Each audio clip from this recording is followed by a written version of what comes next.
Dear Esther, the gulls do not land here anymore. I've noticed that this year they seem to shun the place. Maybe it's the depletion of the fishing stock driving them away. Perhaps it's me. When he first landed here, Donnelly wrote that the herds were sickly and their shepherds the lowest of the miserable classes that populate these Hebridean islands. 300 years later, even they have departed.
Donnelly reported the legend of the hermit, a holy man who sought solitude in its most pure form. Allegedly, he rode here from the mainland in a boat without a bottom, so all the creatures of the sea could rise at night to converse with him. How disappointed he must have been with their chatter. Perhaps now, when all that haunts the ocean is the rubbish dumped from the tankers, he'd find more peace. They say he threw his arms wide in a valley on the south side and the cliff opened up to provide him shelter. They say he died of fever 116 years later. The shepherds left gifts for him at the mouth of the cave, but Donnelly records they never claimed to have seen him. I have visited the cave and I have left my gifts, but like them, I appear to be an unworthy subject of his solitude.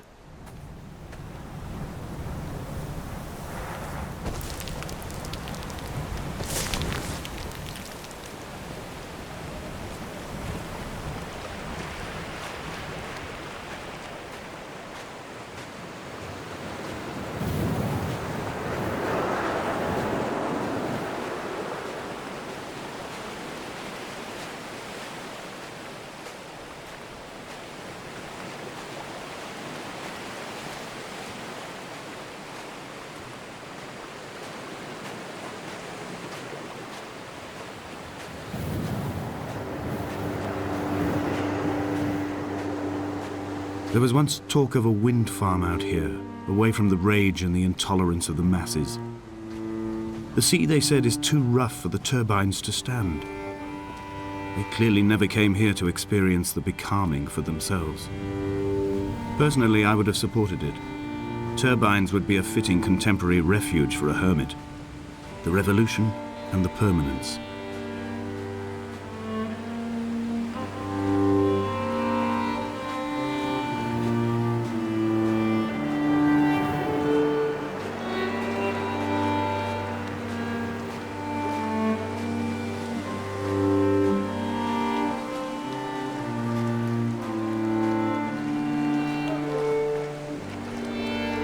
Dear Esther, I found myself to be as featureless as this ocean, as shallow and unoccupied as this bay, a listless wreck without identification. My rocks are these bones, and a careful fence to keep the precipice at bay. Shot through me caves, my forehead a mount. This aerial will transmit into me so. All overexposed, the nervous system, where Donnelly's boots and yours and mine still trample. I will carry a torch for you. I will leave it at the foot of my headstone. You will need it for the tunnels that carry me under.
A wonderful sight. The moon cresting the junction between the cliff path and the stone circle. It cast a shadow of the ridge across the beach, all the world as if you had signed your name in untidy handwriting.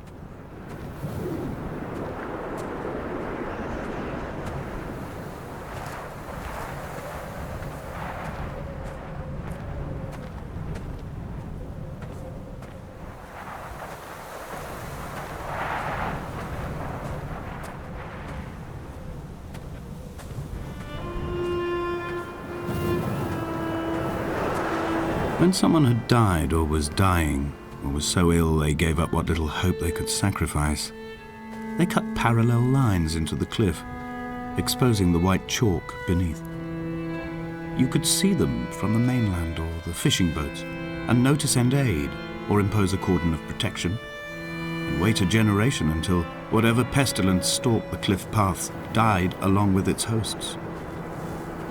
My lines are just for this: to keep any would-be rescuers at bay. The infection is not simply of the flesh.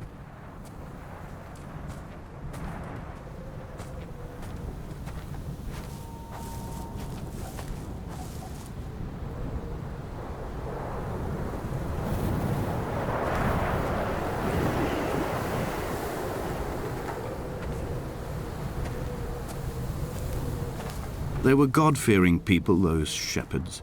There was no love in the relationship. Donnelly tells me that they had one Bible that was passed around in strict rotation. It was stolen by a visiting monk in 1776, 2 years before the island was abandoned altogether. In the interim, I wonder, did they assign chapter and verse to the stones and grasses, marking the geography with a superimposed significance, that they could actually walk the Bible and inhabit its contradictions?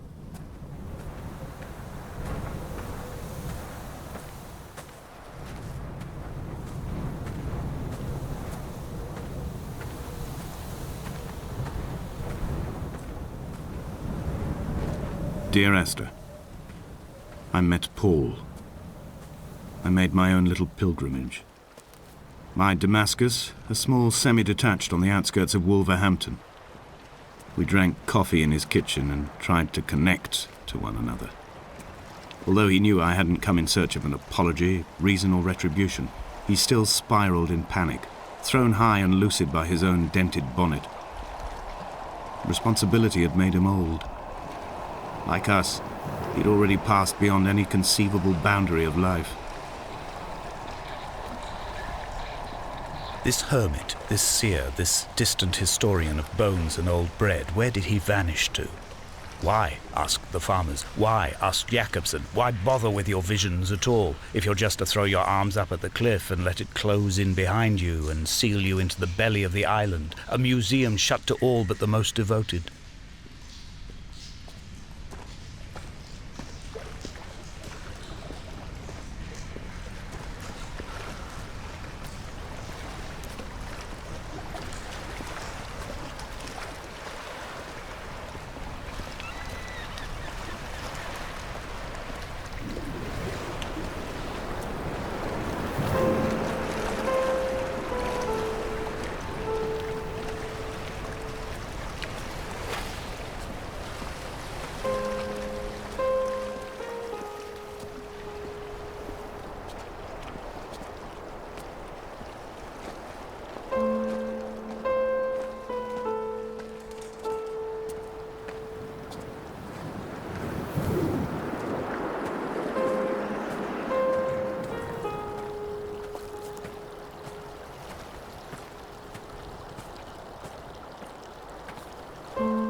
I've become convinced I am not alone here, even though I'm equally sure it is simply a delusion brought upon by circumstance. I do not, for instance, remember where I found the candles, or why I took it upon myself to light such a strange pathway. Perhaps it is only for those who are bound to follow.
Dear Esther, I have now driven the stretch of the M5 between Exeter and Bristol over 21 times. But although I have all the reports and all the witnesses, and have cross-referenced them within a millimetre using my Ordnance Survey maps, I simply cannot find the location. You'd think there would be marks to serve as some evidence. It's somewhere between the turn-off for Sanford and the welcome brake services, but although I can always see it in my rear-view mirror, I have as yet been unable to pull ashore.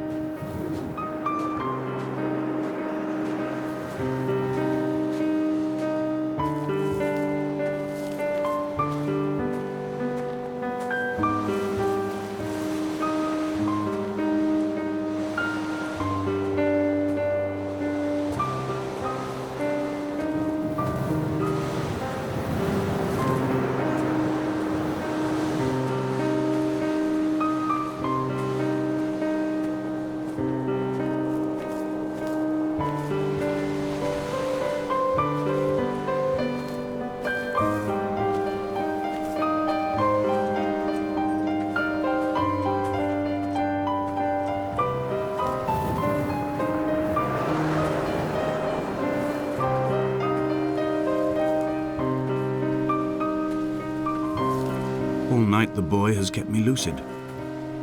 I sat, when I was at the very edge of despair, when I thought I would never unlock the secret of the island, I sat at the edge and I watched the idiot boy blink through the night. He's mute and he's retarded and he has no thought in his metal head but to blink each wave and each minute aside until the morning comes and renders him blind as well as deaf-mute. In many ways, we have much in common.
There must be a hole in the bottom of the boat.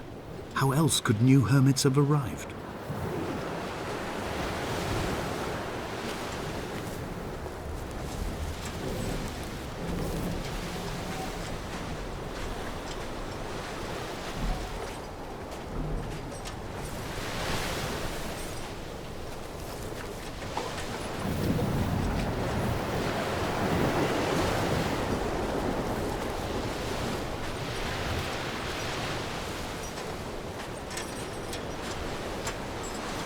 I had kidney stones and you visited me in the hospital. After the operation, when I was still half submerged in anesthetic, your outline and your speech both blurred. Now my stones have grown into an island and made their escape, and you have been rendered opaque by the car of a drunk.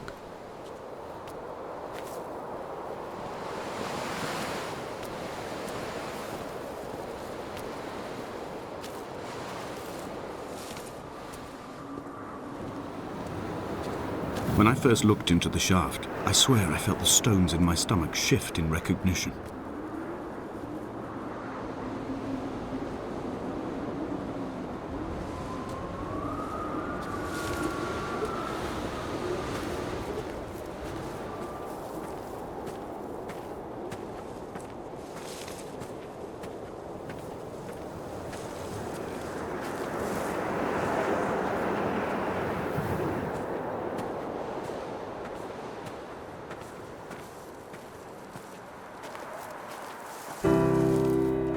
I've begun my ascent on the windless slope of the western side. The setting sun was an inflamed eye squeezing shut against the light shone in by the doctors. My neck is aching through constantly craning my head up to track the light of the aerial. I must look downwards, follow the path under the island to a new beginning.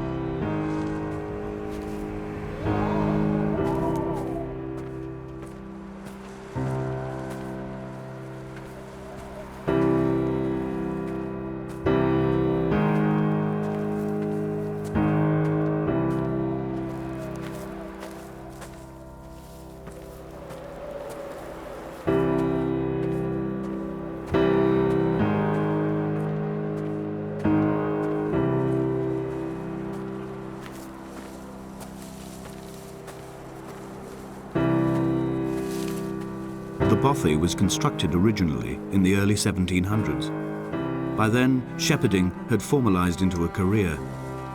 The first habitual shepherd was a man called Jakobsen, from a lineage of migratory Scandinavians. He was not considered a man of breeding by the mainlanders.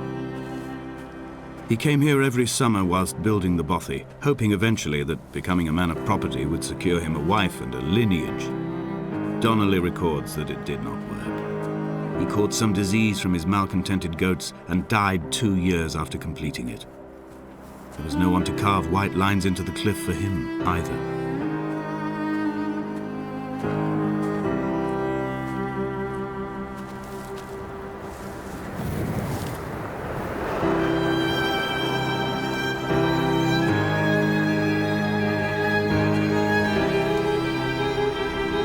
Three cormorants seen at dusk. They did not land. This house built of stone, built by a long-dead shepherd. Contents: my camp bed, a stove, a table, chairs, my clothes, my books.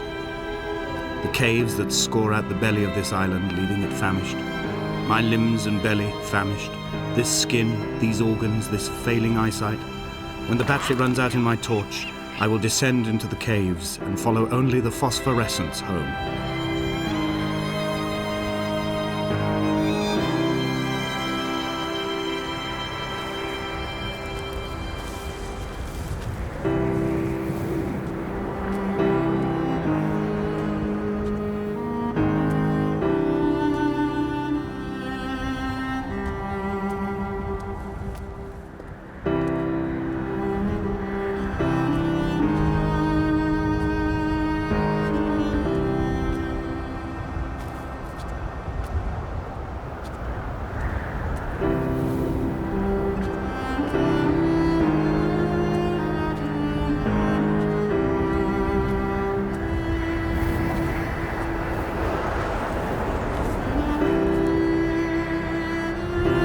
Jakobsen's ribcage, they told Donnelly, was deformed, the result of some birth defect or perhaps a traumatic injury as a child. Brittle and overblown it was, and desperately light. Perhaps it was this that finally did for him, unable to contain the shattering of his heart. In half-light, his skeleton a discarded prop, a false and calcified seabird.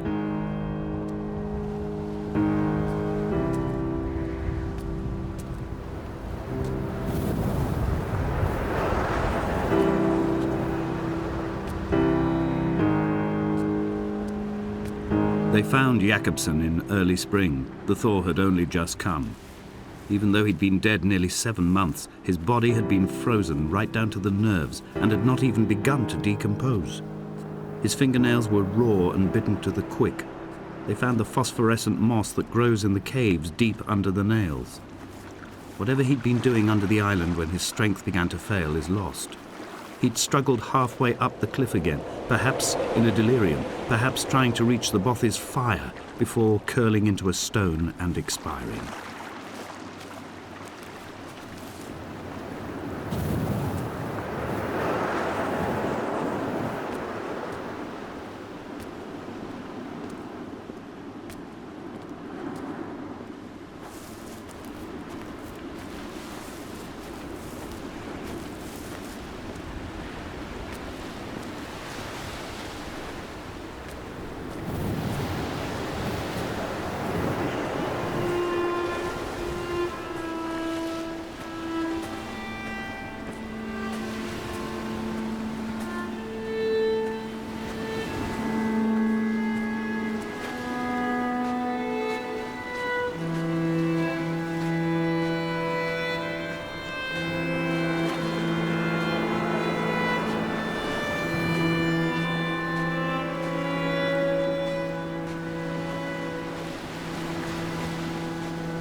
Climbing down to the caves, I slipped and fell and have injured my leg. I think the femur is broken. It is clearly infected. The skin has turned a bright, tight pink, and the pain is crashing in on waves, winter tides against my shoreline, drowning out the ache of my stones. I struggled back to the bothy to rest, but it has become clear that there is only one way this is likely to end. The medical supplies I looted from the trawler have suddenly found their purpose. They will keep me lucid for my final ascent.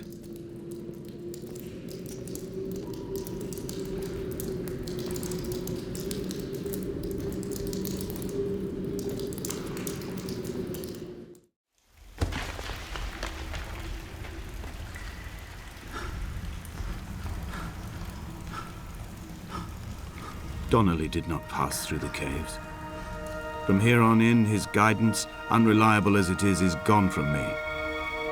I understand now that it is between the two of us, and whatever correspondence can be drawn from the wet rocks.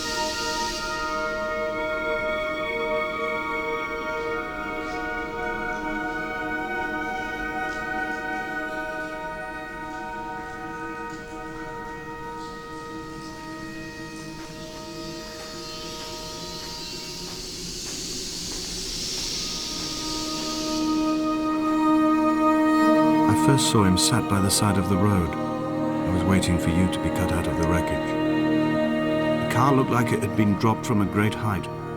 The guts of the engine spilled over the tarmac, like water underground.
I am traveling through my own body, following the line of infection from the shattered femur towards the heart.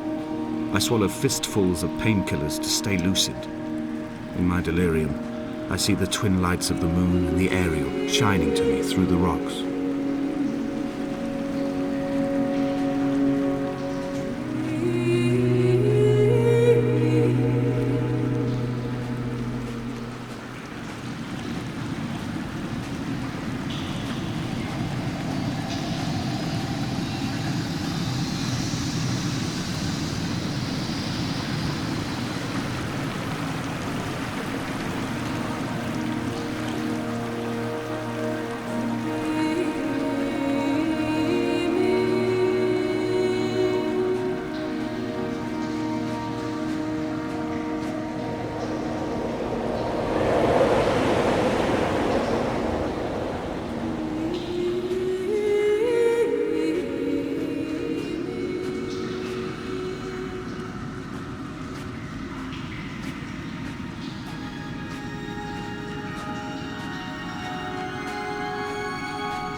This is a drowned man's face, reflected in the moonlit waters.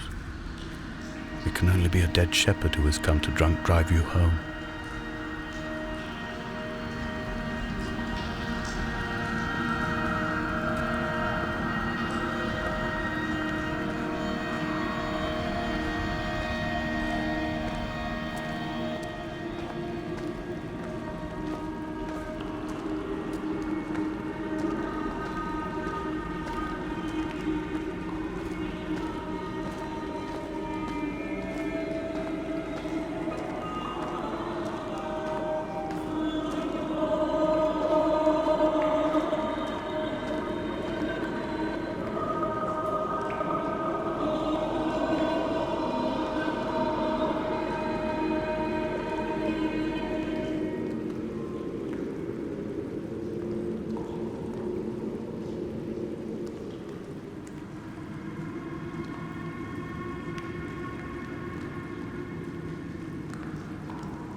Sandford Junction, headlights in your retinas. Donnelly drove a grey hatchback without a bottom. All the creatures of the tarmac rose to sing to him. All manner of symbols crudely scrawled across the cliff face of my unrest. My life reduced to an electrical diagram. All my gulls have taken flight. They will no longer roost on these outcrops. The lure of the moon over the Sandford Junction is too strong.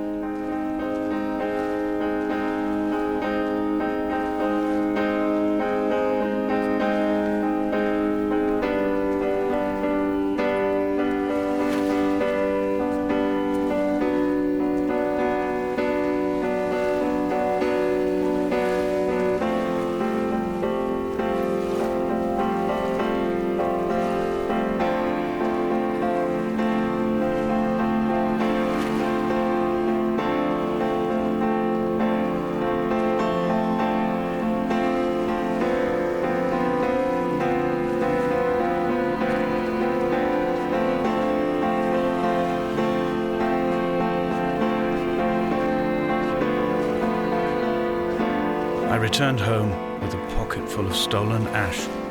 Half of it fell out of my coat and vanished into the car's upholstery, but the rest I carefully stowed away in a box I kept in a drawer by the side of my bed. It was never intended as a meaningful act, but over the years it became a kind of talisman. I'd sit still, quite still for hours, just holding the diminishing powder in my palm and noting its smoothness. In time, we will all be worn down into granules, washed into the sea and dispersed.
There were chemical diagrams on the posters on the walls on the waiting room. It seemed appropriate at the time.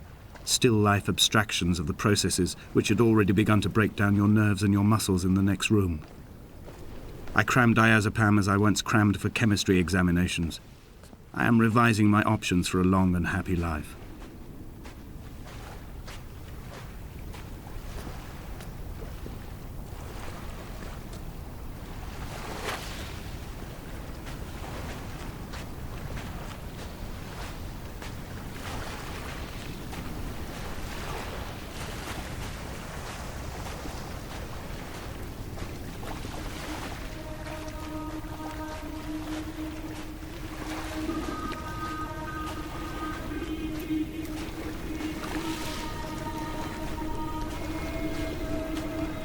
From here, I can see my armada. I collected all the letters I'd ever meant to send to you, if I'd have ever made it to the mainland, but had instead collected at the bottom of my rucksack, and I spread them out along the lost beach. Then I took each and every one, and I folded them into boats. I folded you into the creases, and then, as the sun was setting, I set the fleet to sail. Shattered into 21 pieces, I consigned you to the Atlantic, and I sat here until I'd watched all of you sink.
A sound of torn metal, teeth running over the edge of the rocks, a moon that casts a signal as I lay pinned beside you, the ticking of the cooling engine, and the calling from a great height, all my mind as a bypass.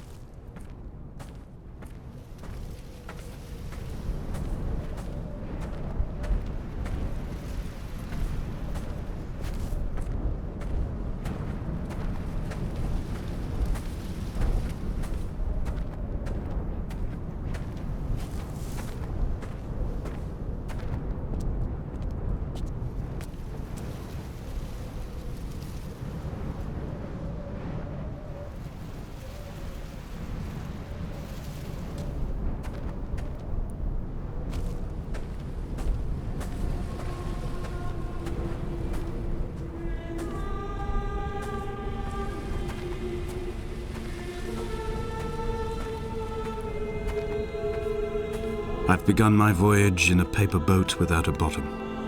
I will fly to the moon in it. I've been folded along a crease in time, a weakness in the sheet of life. Now you've settled on the opposite side of the paper to me. I can see your traces in the ink that soaks through the fiber, the pulped vegetation. When we become waterlogged and the cage disintegrates, we will intermingle.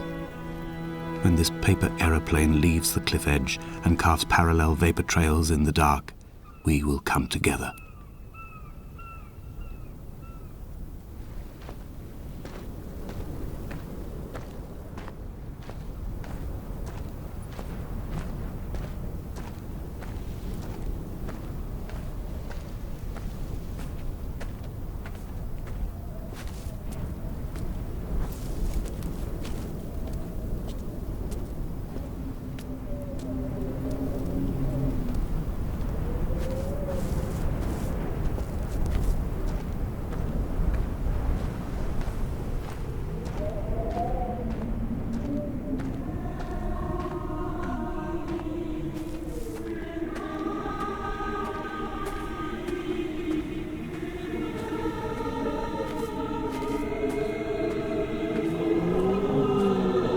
If only Donnelly had experienced this, he would have realized he was his own shoreline, as am I.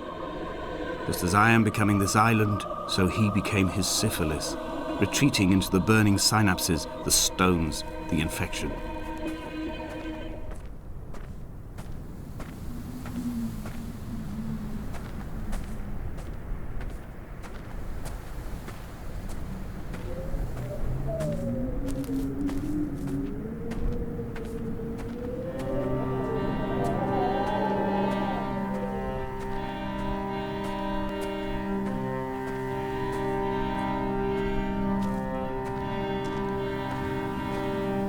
Bent back like a nail, like a hangnail, like a drowning man clung onto the wheel, drunk and spiraled, washed onto the lost shore under a moon as fractured as a shattered wing.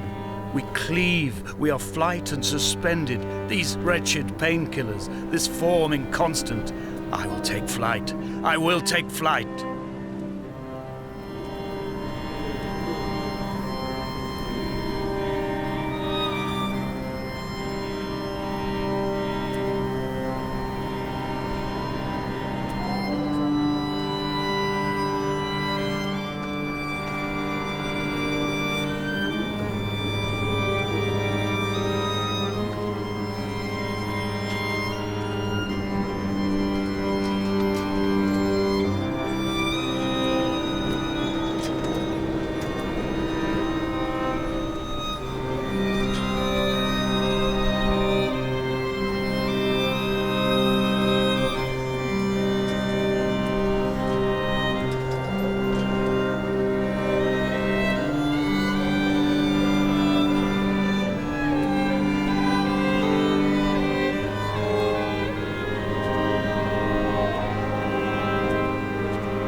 Drunk, Esther.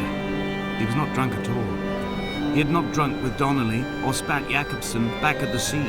He had not careered across the lost shores and terminal beaches of this nascent archipelago.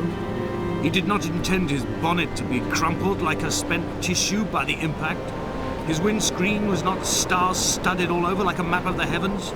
His paintwork etched with circuit diagrams, strange fish to call the gulls away. The phosphorescence of the skid marks lighting the M5 all the way from Exeter to Damascus.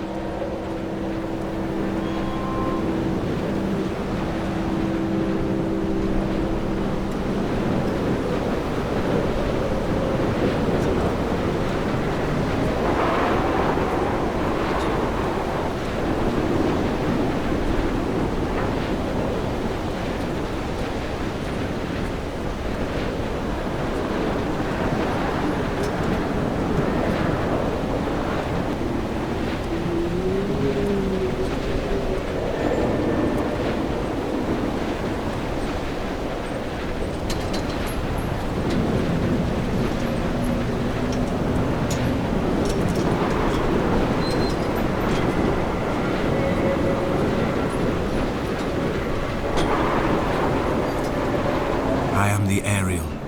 In my passing, I will send news to each and every star. Dear Esther, I have burned the cliffs of Damascus.